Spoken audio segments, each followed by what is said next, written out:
You're listening to WCOM LP 103.5 FM Carborough and Chapel Hill.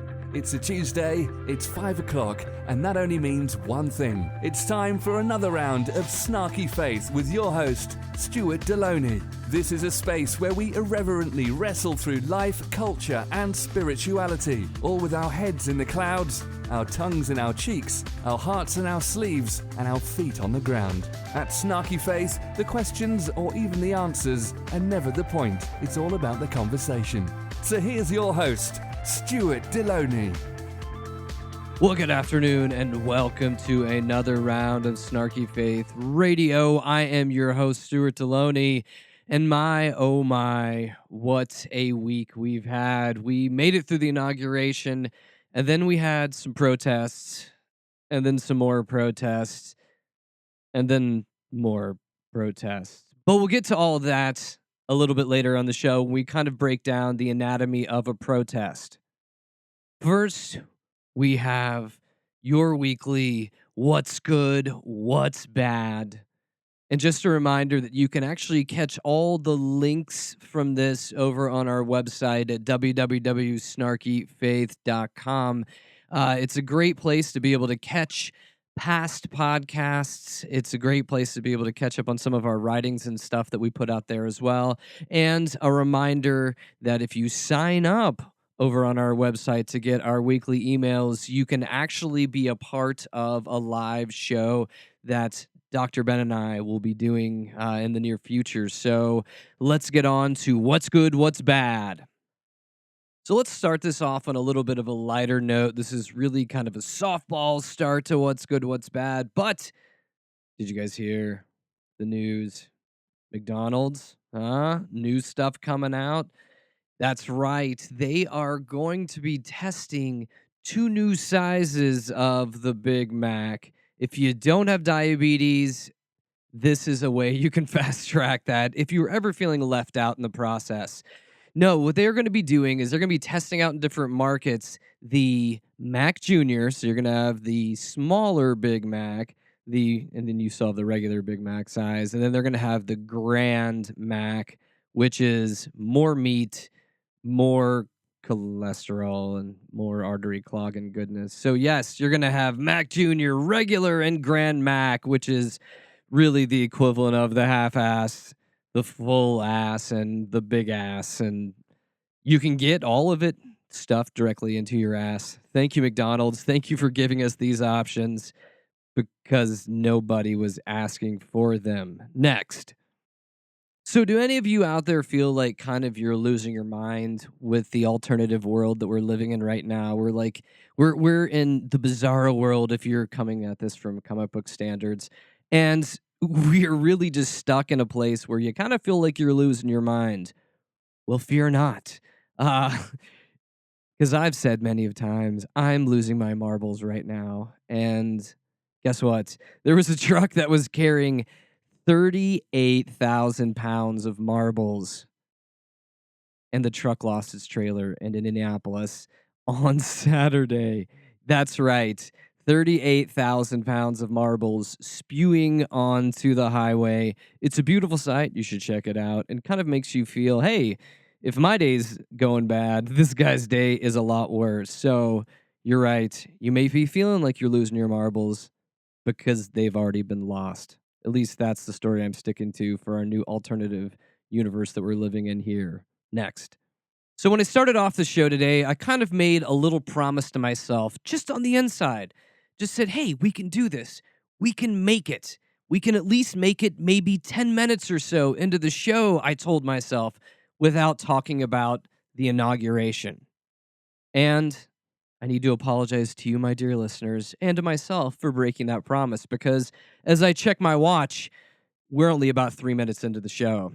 And yes, we're going to talk about the inauguration. So in this segment that we're doing here, the What's Good, What's Bad, all of it was bad. If you listen to the speech, geez, did that get a bit dark. Geez, did that get a bit like post-apocalyptic and violent languagey and whatever else you can think about.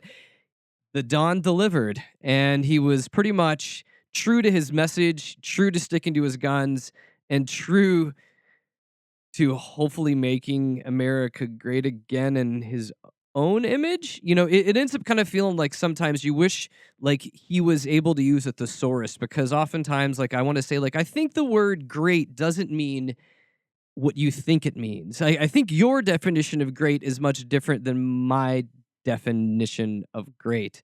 But man, oh man, was that an awkward inauguration. And so, what I want to do for you in this is I'm going to give you guys a few links to be able to go through to help you process through this inauguration, through what just happened and what just went down. The first of which is British comedian Jonathan Pye, who is a part of his shtick is he's kind of a fake newscaster and he posts videos online. He also does stand up and stuff. Really intelligent, really, really funny guy. And he did a inauguration recap of the speech and of all really that went on there, that I'll include the link here, or not here, but here on our website. And here's what I want to tell you. This is an absolutely not safe for work video for you to be able to watch. The language is quite salty, but it says pretty much everything I would love to say, but can't due to the FCC regulations here on the air. So if you can put on your big boy pants and go over to www.snarkyfaith.com, I think you would find that really interesting. And also, there is a interview that CNN did with Zizek. Zizek is one of our favorite curious philosophers out there. I'm not saying I agree with everything, but I will tell you he's an interesting dude. If you can listen, and a lot of times you have to listen to cut through his thick accent, but what he does, Zizek is a Marxist, and he lays out why he would have voted for Trump. And it's not exactly why you think it is. I think it is a brilliant idea, and it's also one of those. Have you ever been in those situations where two people are talking and one person is way, way more intelligent than the other one, and they keep trying to talk, and they kind of end up talking like past each other? So yes, the interview is interesting on two different levels, from being able to watch a philosopher try to talk to a guy that's kind of just facts and numbers, and how those two conversations don't actually mesh at all. But I think it's really interesting what Zizek has to say and why he says it, and why he says he would stick with Trump in this.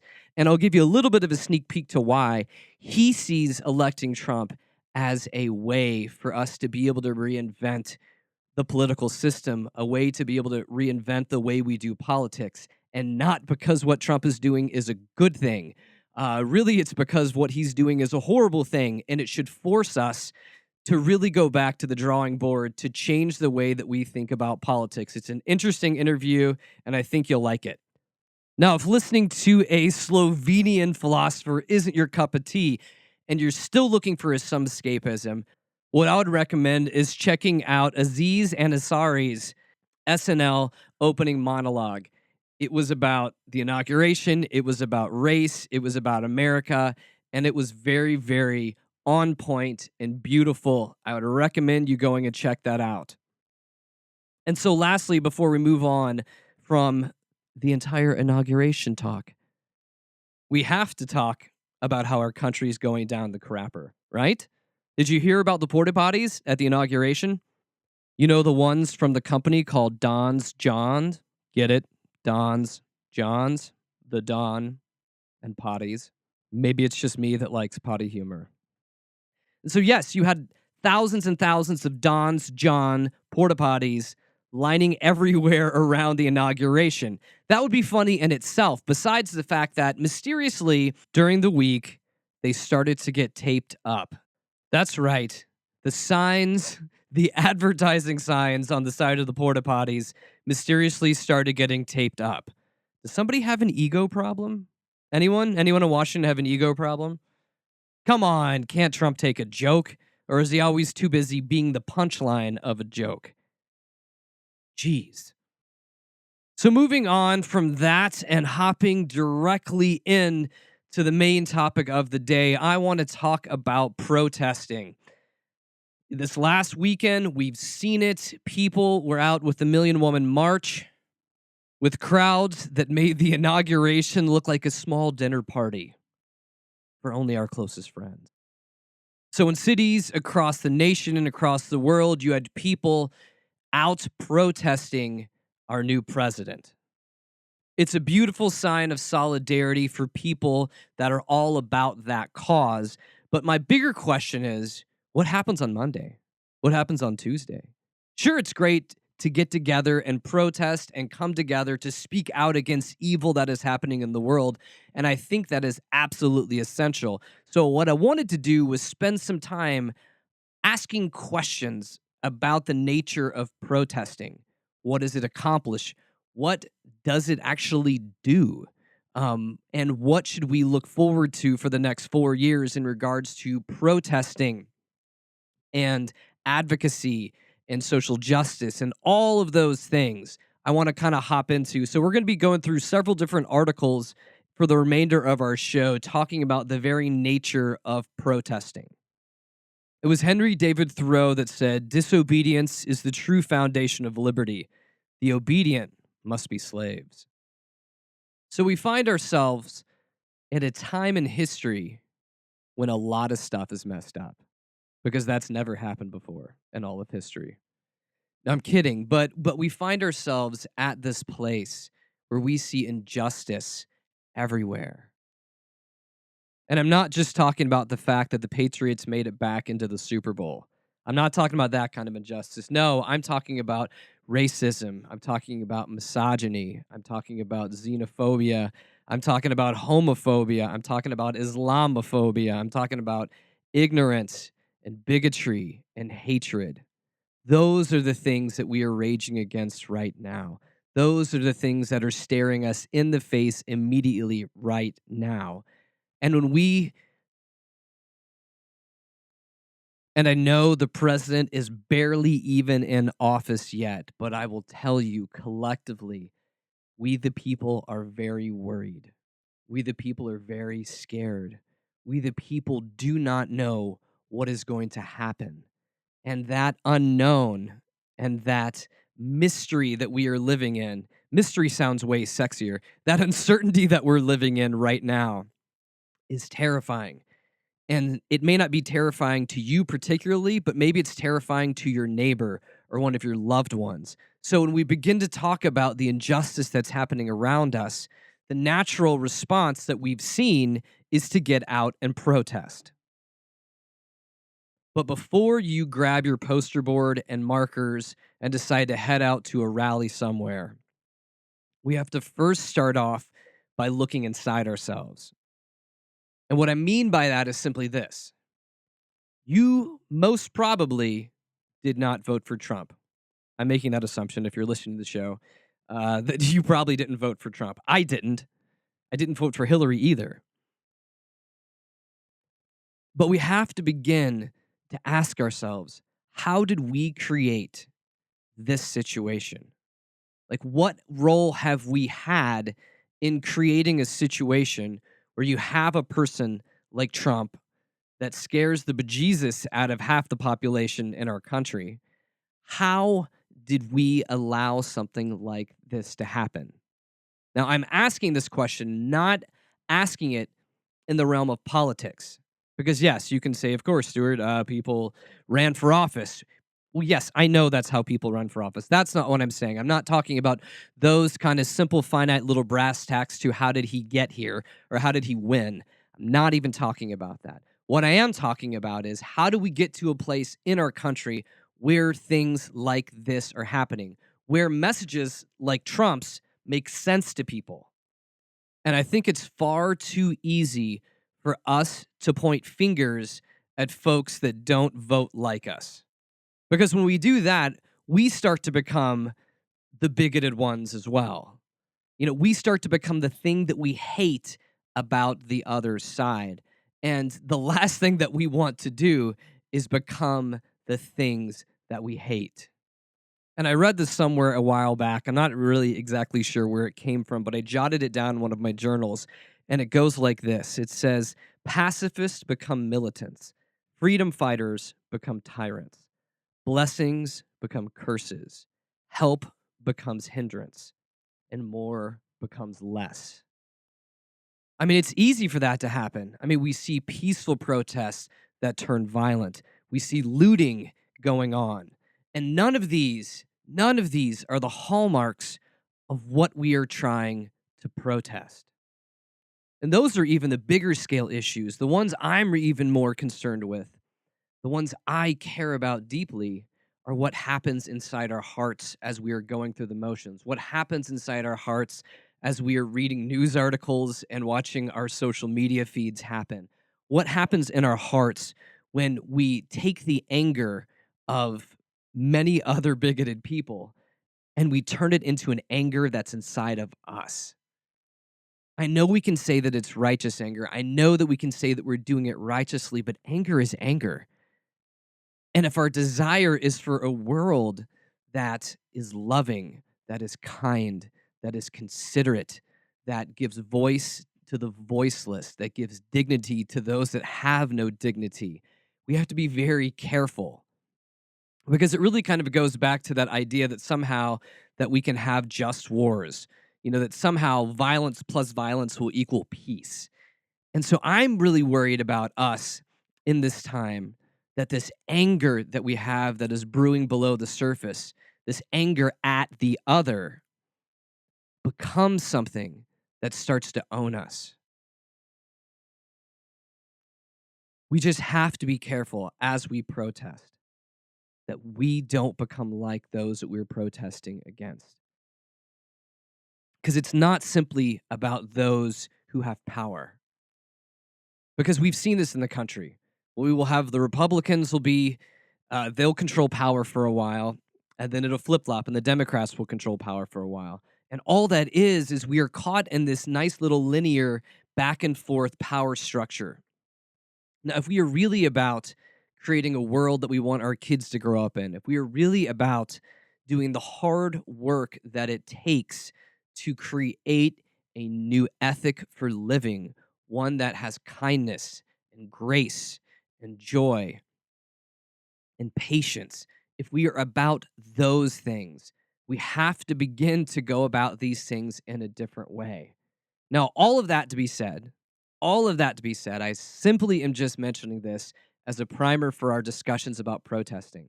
I am not saying protesting is wrong. I'm not saying any of the things that are going on right now are necessarily good or bad. They just are. But what I am saying is that in the midst of all this, in the midst of this bizarro world that we find ourselves in the midst of this time where we have three different options when we want a Big Mac, we need to make sure that we are guarding our hearts and our cholesterol, for that matter, because I just don't want us to become an angry, divided country. Because we've seen this. We've seen how the alt-right moves. It becomes uglier, and it becomes nastier, and it becomes hateful. And I would hate to see this opposition that is going on right now become angry and hateful, because anger and hate are really what's occupying the White House right now. I mean, we see this time and time again when you begin to read through scripture. Looking at the Old Testament, there's this repeating pattern where you have the children of Israel.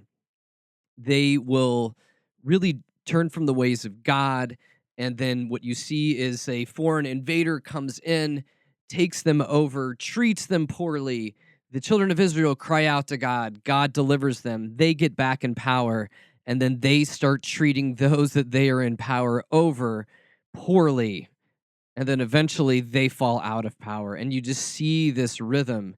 And I just want us to begin to, before actually really we begin to hop in to talk further about protesting, I just want us to be very, very careful for how we move forward, for how we protest, for why we protest, and how it should transform us when we stand in those places to call out the things that are wrong with the world today.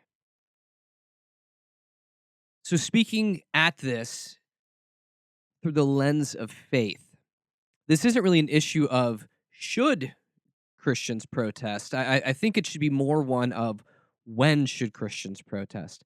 And I found this, and I'm not saying I agree completely with this, but Canon John of the Philo Trust um, came up with these 6 suggested principles for protesting.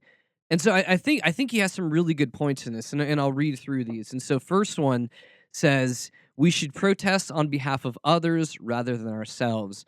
Our duty to love our neighbors may involve us in protesting for them. And I think that's a huge thing right there to start us off. I think that the protest doesn't necessarily need to be about me. Like my side lost. I'm upset. I'm mad. I don't like what's happening.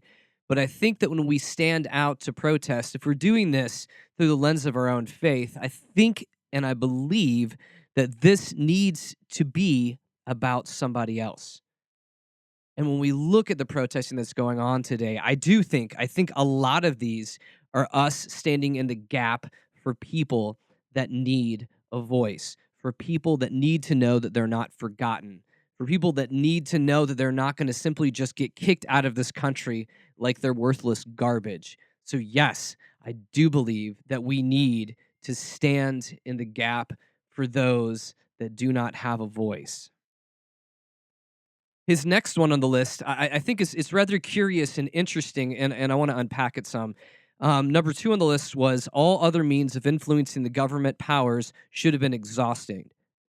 Protest should always be the last resort. Now, what I found kind of interesting, and this is just going to be my own little aside, which I guess this entire show is an aside for my opinion. But one of the things that I found as I was being flooded through social media, as I was being flooded through like Twitter and Instagram and Facebook and through the news, was all the celebrities that were out there getting their pictures taken, getting selfies while they're out protesting. And part of me feels like this is the jerk part of me that may or may not be 50% of me. The jerk part of me wants to say, really? Like, are you out there, like, doing anything that is really costing yourself anything? Like, are you out there doing something to kind of forward your own image or your own brand? And so I think that, being able to circle back to number 1 on his list, are we doing this for others rather than ourselves? I think sometimes, and I'm really just mainly speaking in that realm of celebrity, I think celebrities get out there to do this because it's the popular thing to do right now, and it's good press for them. But when we're engaging, especially in a second point here, this idea of have all other means been exhausted? Now, I'm going to take what he's saying and kind of twist it into a different angle. You see, we have these huge marches going on. We have these huge shows of protests that are happening. And while that is good, it is only the start. See, I firmly believe that after all of the heat of this, after all the excitement of all of this dies down, what happens next? Usually, if you're going to follow the American system of doing things, what we simply do is we put up our protest signs, we hang up our jackets, and then we go home and we sit on our hands for another 4 years. And see, that's the problem. Like, we get excited when it's time to vote. We get mad when the vote doesn't go our way. We get mad when those in elected office do things that we feel are immoral and hurt other people. See, what we need to do is let these moments be the beginning point for momentum to cause good and lasting change in our country. You can't simply go out and protest and show pictures of this on your social media, go home and sit on your hands and wait for the next time you have to cast a vote during an election period. See, the work that needs to be done, the important work, the lasting work, is what starts on the Monday after the protest. What are we doing now? How are we stopping these atrocities from moving forward? If there are unjust things that are going on, are you involving yourselves in community groups? Are you involving yourselves in nonprofit organizations? Are you involving yourself in areas where we can get real change happening? And so we have to consistently come back to that. We have to continue to remind ourselves, while these things are good, they are only the starting point. So number 3 that he has on his list of the 6 principles for protesting. Number three is we must be assured that our protests do more good than harm. And I think this is a question that oftentimes we don't ask ourselves. Are these protests doing more good than harm? Are these protests merely about pointing fingers and calling people names, or are they actually doing real, lasting good? And I don't have an answer for that, especially like with this Million Woman March that went on. I don't have a judgment call on that, but I think this is a question that we have to consistently ask ourselves. Is this the best use of my time to make positive change? And if it is, go and do that. But, but, I think we have to make sure that these protests are also doing no harm. Like, I know during the inauguration, I know there were folks protesting in DC and violence broke out and there was vandalism and there was all sorts of other stuff going on. And we have to remember that when those things happen, and I understand it comes from this deep unrest, this feeling that you are powerless and you want to be able to inflict that feeling of powerlessness back on to the problem. But the problem that happens when we see violence occur in these situations is it ends up negating the reason for why the protests began in the first place. See, we have to be able to say this. If the police are going to be violent, the police can be violent, but we will not do that. Number 4 on the list was there must be a clearly defined and widely understood aim for the protest. Without a firm goal, it's all too easy for protests to denigrate into heated expressions of anger and dislike. Now, I'm not saying that is what was happening over this past weekend. I think that was what was happening for some people over this last weekend. And I'm going to again continue to point out celebrities that were up there that were really just calling out Trump, calling him names and everything else. And hey, we've spent plenty of time doing that on the show. So I'm not saying, and I'm not kind of saying, hey, check out the speck in your eye while there's a log in my own eye. I know that. But I think what needs to happen, because if we can look back over this, if we all remember like the Occupy Wall Street movement, it brought a lot of information and spotlighted a problem that was going on. But ultimately, at the end of the day, once the protests stopped, in many ways, the entire desire to change stopped. Like the momentum of the movement kind of met with a grinding halt within that. And so if we're doing something just because that we're angry or that we dislike something, and our whole goal in all of this is simply just tearing whatever it is down, that's not actually painting a way. That's not actually painting vision for where you want to move the dial towards. I'll give you an example. This is years ago. I was working for a church plant. I was doing a lot of their the marketing and advertising and video work for them. And in the process of really starting up that church plant, the whole goal was we need to be something that's different. And again, this is like 20 years ago. So I was in a place where I'd grown up Southern Baptist and was pretty anti rigid Baptistness in all of its ways, shapes, and forms. And so the pastor that I was working with on kind of creating this, we created this narrative within all the advertising that we're different. And this is before I know every church now is like, oh, we're different. Oh, we're different. And we were painting all these reasons for like why this was like through video and other mediums, why we're not this, we're not this, we're not this, we're not this. There was all these lists of things that we weren't.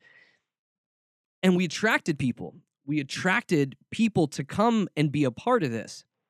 But the problem was we spent so much time saying what we weren't. We didn't spend enough time saying what we were. Because it's easy to rage against the problems. It's hard to find solutions and chart a new course. And ultimately, what happened with that, which I believe was the undoing of that church plant that lived for about 2 years, the undoing of that was you rallied people around a negative and you didn't point them towards a positive. And so you have a bunch of people that come together that are like, yeah, I don't like this, that, and the other. And other people are like, well, I don't like this, that, and the other. And so they were all in agreement for what they didn't like, but they weren't together for a common cause. And that was one of our failings in the message that we were pushing out for this. So you unite people that don't like things, but the only way to move them forward is under a collective idea, is under a collective vision for where this is going. And so as we go out and have these marches, as we go out and have these rallies, really all we've done so far in this is to begin to say, we don't like Donald Trump, we don't like his policy, we don't like where this is going. Now, again, like and if you were going to sit and whiteboard this whole thing, so like, how do we find a solution to this problem? Well, we don't like this guy. We don't like what he's doing. We don't like the people he's surrounding himself with. And we don't like the implications of where this could go because it's going to hurt other people. Great. That's your starting point. That's your why are we here? But the next step, and I think this is the key to all this, the next step isn't simply, we're mad. We want someone else to be our elected leader. This is a corrupt system. No, again, you have to begin to move towards where do you want to go?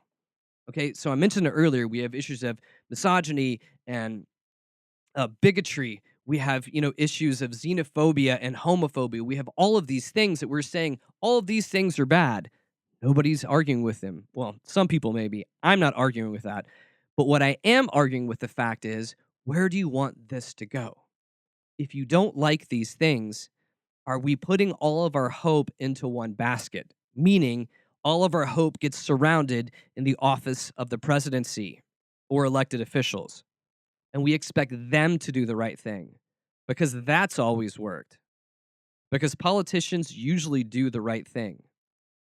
And so if we have this energy and you have this sense of injustice that's going on, how do you rope this together to do something positive in your own communities to make sure people are not being hurt or marginalized or pushed to the wayside?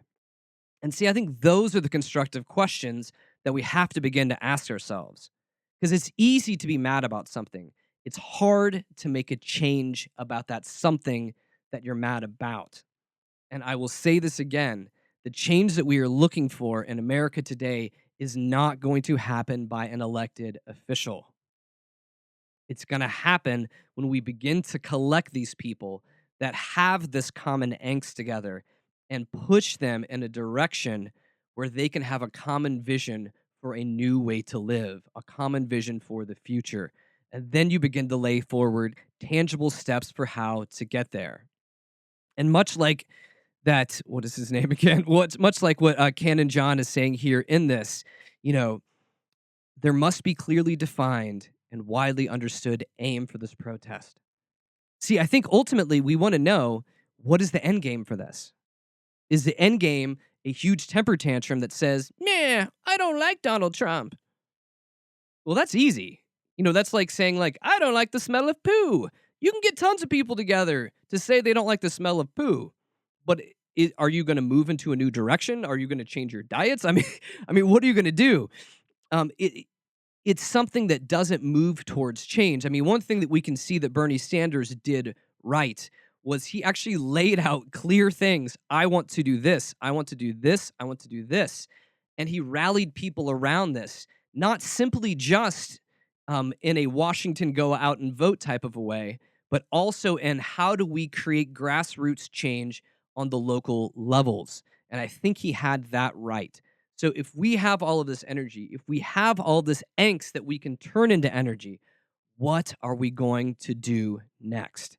I think that is the question that we need to all be wrestling with right now. I think that is more important than us being upset that we have an orange guy in the White House. All right, number 5 on this list. The limits of protest must be set beforehand. And so he's doing this from the realm of like, how do people of faith protest? And he says, Christians can have nothing to do with words of hatred or even worse, acts of violence. And I know we said this a little bit earlier too, but I think that when we begin, I think this is even more so. I was going to say when our actions and our speech in certain ways sound like those that we're rallying against, we know we've gone wrong. But I think this even comes back to a tone when we talk about these things, not even simply in protest, when we talk about these things in and amongst our own networks of people, or if we're dialoguing with other people who may believe differently than us. I think tone is a huge thing because if our tone is angry, if our tone is hateful, if our tone is nasty in the midst of this, I just feel like those are still the seeds for becoming exactly what we hate. And so I think we have to be very careful. And I think we have to be very cautious about the language that we use and the mediums that we use to express our angst. Number 6 on this list was any protest must have a reasonable chance of being successful. He goes on to say that if turnout counts, if there's more press than protesters, those against whom we are protesting are likely to be comforted rather than challenged. And I think we have to begin to ask ourselves, what is success? Like I was mentioning before, like what is our point? What is our end goal? But also, I think we need to begin to ask ourselves, how do we gauge success? How do we begin to say we're making progress? How do we begin to say this is what change looks like? And I think a lot of these things need to be wrestled through. They need to be wrestled through before we protest. I think they need to be wrestled through after we protest. Because it's one thing for us to collectively get together and yell and scream and vent our anger. It's another thing for us to sit down across the table with other people and begin to wrestle this out. Also, begin to dream about what could be. You see, what we're moving towards is more important than what we're raging against. And we have to remember that. We have to remember that what we're moving towards is more important than what we're raging against. Or to put this in different terms, I want to quote from an article in The Atlantic from Moises Naim, where he is talking about why street protests don't work ultimately. And the point he's really trying to get at is the point that I've been trying to get at the entire hour is that without a plan, these are all a bunch of energy and action without any activism. And he puts it this way. He says social media can both facilitate and undermine the formation of more effective political parties. We are familiar with the power of social media to identify, recruit, mobilize, and coordinate supporters, as well as to fundraise. But we also know that clicktivism and slacktivism undermine real political work by creating a feel-good illusion that clicking like on Facebook page or tweeting a message from the comfort of one's computer or smartphone is the equivalent to activism that affects change. What we've witnessed in recent years is the popularization of street marches without a plan for what happens next and how to keep protesters engaged and integrated in the political process. It's just the latest manifestation of the dangerous illusion that it is possible to have democracy without political parties and that street protests based on more on social media than sustained political organizing is the way to change society. And so I want to move towards what's next. And this is back me. This is not the quote anymore. I want to move towards what to do on the Monday after the protest. Well, I'll begin by circling back to Henry David Thoreau that I mentioned earlier in the show. And in his work, Civil Disobedience and Other Essays, he says this: if the injustice is part of the necessary friction of the machine of government, let it go. Let it go. Perchance it will wear smooth. Certainly the machine will wear out. But if it is of such a nature that it requires you to be the agent of injustice to another, then I say break the law. Let your life be a counter friction to stop the machine. What I have to do is to see, at any rate, that I do not lend myself to the wrong with which I condemn. So, do we have injustice? Yes. Are there problems? Yes. So, what now? What do we do with it? And we've seen this happen before, where you get a ton of energy out for movements like Occupy Wall Street and Black Lives Matter. And the peculiar problem that we stand at right now after these protests comes with the fact that there is not one unifying cause that is uniting all of the people that are protesting, besides the fact that they don't like Trump and what he stands for. Like in the past, we've had the Vietnam War, we've had civil rights, we've had government bailouts, we've had other problems that had a cohesive structure to them. This is the problem we have. This is what we're trying to fix. But if you look at all the signs and all the protesters that we had over the weekend, there are a myriad of different groups being displayed here. And that spells trouble for being able to organize. Are we about reproductive rights? Are we about the environment? Are we about immigration and trying to figure out how to fix the problem that we have here? What are we about? Because up until this point, all we can say is we're just simply anti-Trump. Now, if you go and read the Women's March on Washington, if you look at their document that has the guiding vision and defining principles, that would argue with what I'm actually trying to say here.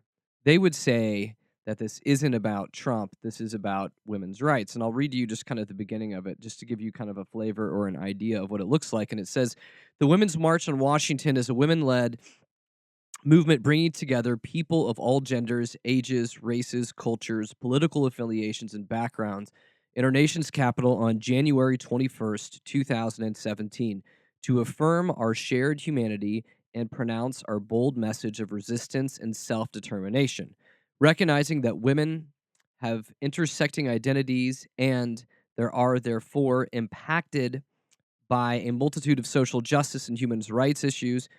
We have outlined a representative vision for a government that is based on the principles of liberty and justice for all. As Dr. King said, we cannot walk alone, and as we walk, we must make the pledge that we shall always march ahead. We cannot turn back. Liberation is bound in each other. The Women's March on Washington includes leaders of organizations and communities that have been building the foundation for social progress for generations. We welcome vibrant collaborators and honor the legacy of movements before us, the suffragists, the abolitionists, the civil rights movement, the feminist movement, the American Indian movement, the Occupy Wall Street movement, marriage equality, Black Lives Matter, and more by employing a decentralized, leader-full structure and focusing on ambitious, fundamental, and comprehensive agendas. Now, what I get out of that is we all want a little bit of everything. Because even if you did this, because they laid out this whole list of other movements that they are echoing and championing, like civil rights movement. There were specific objectives they were going after. Occupy Wall Street, it's kind of specific they were going after. Marriage equality, specific. Black Lives Matter, more or less specific. And so you see these specific movements, and now you end up with this broad mosaic of folks from different backgrounds and different belief systems coming together under a common vague cause. Now, this is funny because I would tell you, I'm an advocate of people coming together. I'm an advocate of diversity. I'm an advocate of different views coming to a table to be able to discuss what needs to be done. So, let me just first of all say I am all for this approach in the appropriate scenes, circles, and scenarios that you find yourself within. When you begin to do this, this ends up kind of just being this mixed hat of different agendas all coming together. And the problem with that is, like we've said before already, it's great for having a march. It is bad for having a movement. So you can bring all these folks together that have vaguely similar desires, but in the end, if we were to all turn and get people together to begin to have a collective vision of where we want to move, I think that's where it will begin to break down. And again, I am not attacking in any way just the heart and the desires that they have in this. I'm actually just really attacking how effective and efficient is this for inciting real change. And if you continue to go down through this guiding vision and definition of principles in the statement, they have stuff about, we believe in women's rights, we believe in human rights, gender justice, all economic justice. And these are all stuff, which is funny, these are all stuff that I agree with. Like, I'm not going to be arguing any of these particular issues, be like, no, I totally disagree with police brutality. I think we need more police brutality. No, I'm not saying that at all.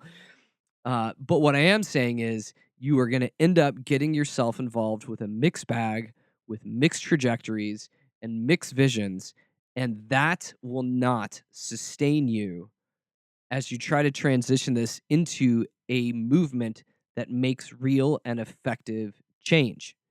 Is it great to have a party? Is it great to have a rally with all these folks coming together? Absolutely. Can we all have a beer together? Certainly. Are there points and ideas valid in and amongst all this in this document? Absolutely. So this isn't simply coming out against this saying you're wrong. What I'm trying to say is you are right if you want to have a march that gets millions of people out there, but you're wrong if you're trying to pivot this into being something that has lasting change. So let me say this. And see, here's what you have to do. When something brought you to the table, there is some cause that brought you here to be a part of a movement like this, right? So there's going to be some cause that you have great passion for. Maybe it's like gender equality. Maybe it is ending police brutality. Maybe it is something about reproductive freedom in all of those things. Okay, so you're going to have what you would say, and it's probably not the way you'd say it, but you kind of have a pet passion, right? You have this thing that when you hear about it, when people talk about it, you get very passionate about it. You go and read up on it because you care deeply about this fill in the blank issue. And so if and so here's just my advice for what to do on Monday morning after the march. Take your issue. Is it gender justice? Is it LGBTQIA rights? Is it human rights? Is it equal pay rights? Is it climate change? Is it whatever that thing is for you? And my advice for you is this: take that pet project and find somewhere in your local community that you can join others in making effective change. Find a place that you can go and invest your time and money in to make that change happen. If you care about climate change, get involved with an organization. If you care about like workers' rights or minimum wage or living wage, get involved with a group that will help to make change for that. See, the problem is this. It's almost, actually, what I'm saying is it's almost like you get too much good all at once. Like I like ice cream, like I like pizza, I like beer, but I don't like them all together. Does that make sense? Like if I was to pile them all together and try to taste it, it would probably be pretty awful. But if I take a bite of this, I take a bite of this, and I take a swig of this, I can enjoy them in their own rights. And so, what I'm just trying to get at within this, whatever that you feel passionate about, whatever drove you out to the streets, whatever you were making and writing down on your sign before you marched, decide now to go invest locally in that. Now, forget the politics of all of this because that will probably come from whatever organization that you're working with. Um, But again, we have to remember this. Politicians in Washington will not bring about the change that we care about. It's a corrupt system of politicians that ultimately only care about two things: getting more power and staying in power. It's a very self-fulfilling act that they do. Elect me and I will do this for you. No, no, no. You really I mean, like, if we were having, like, if we were honest about this, most politicians are saying, elect me so I can do bigger and greater things. Elect me so I can get wealthier. Elect me so I can make a name for myself.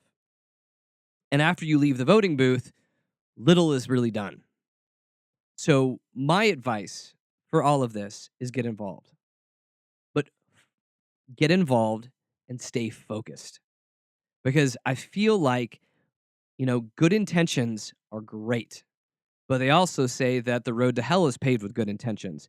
And if we end up running around just investing ourselves in minor areas and stretching ourselves way too thin, we're never going to really impact any kind of movement and any kind of change in our country. If you're a person of faith, this stands for you as well. And I'm not even talking about which side of the aisle that you would be on, whether it be right or whether it be left. If you believe in the right for babies to not be aborted, then go and invest yourself. And I use this example all the times, but don't go and invest yourself in a cheap way. Don't go out and picket abortion clinics. Don't go and do that. Go and try to invest in the lives of these young women that are finding themselves in a crisis scenario. Invest in their lives. And see, the problem with this, and the problem with simple and cheap advocacy, is that it requires very little of us. And so if you are going to go invest greatly in these areas. Invest in a way that costs something from you. That's why when they talk about like slacktivism and simply just being able to push your thoughts, push your agendas over Facebook, for you to create a post or to share a post, it requires very, very little of you. And guess what? Everybody else that's doing that requires very little of them. And at the end of the day, we all know somewhere deep in the recesses of our minds that posting and doing things in that manner really don't do anything. And so you kind of half-ass it, I'll half-ass it, we all half-ass it, and then we get Donald Trump. I know I'm oversimplifying things, but what I'm saying is what your guiding principles are, what your guiding vision is for this country, regardless of where you stand on this, and I'm speaking outside of party lines, go and invest where you can make positive change. Arguing with people that don't believe like you is not positive change. Going out and picketing and screaming at people and shaming people is not positive change. Positive change comes when you invest yourself deeply in a cause. And those causes should be something that hopefully move towards making things better for humanity collectively in your community, in your state, in your country, and around the world. If you're a person of faith, your faith should guide you towards being a healing factor in this world, not a dividing factor. And we have to ask ourselves, are our words, are our actions, are they creating healing or are they creating greater division? Because it's very easy to demonize Donald Trump, and by no means am I sticking up for him. But he is just a result of a system that is corrupt that we're living within. And I know he'll paint himself as the outsider, but he's an insider. He's part of a corrupt system that will continue to work in its corrupt ways unless we choose to invest ourselves and our lives very deeply in the things that matter. That's all we've got for this show today. Thank you for listening. I really just appreciate it. If you have feedback, if you have ideas, if you want to call me out, feel free. You can email us at questions@snarkyfaith.com. And just a reminder, as we end this broadcast, you can always find us on podcast at www.snarkyfaith.com. Catch us on Twitter. catch us on Facebook. We love to hear feedback. If you want to be part of What's Good, What's Bad, send me links. Send me great stuff that we can rip on. But that's all I've got this week. And thank you so much for joining us. And I will catch you again next week. WCOM is listener-supported community radio, and Snarky Faith is only possible through our sponsors. Aqueduct Conference Centre was established in 1978 as a peaceful destination for small group meetings, special events, conferences, retreats, and weddings. For more information, go to www.aqueductcc.com. We are also sponsored by Lumen. Lumen, a spiritual community of seekers, sojourners, question askers, doubters, and skeptics, is a collective of fellow travelers that embrace the truth that all life is sacred, hope is real, and tomorrow can be better than today. All are welcome. You can find more information at www.lumencommunities.com.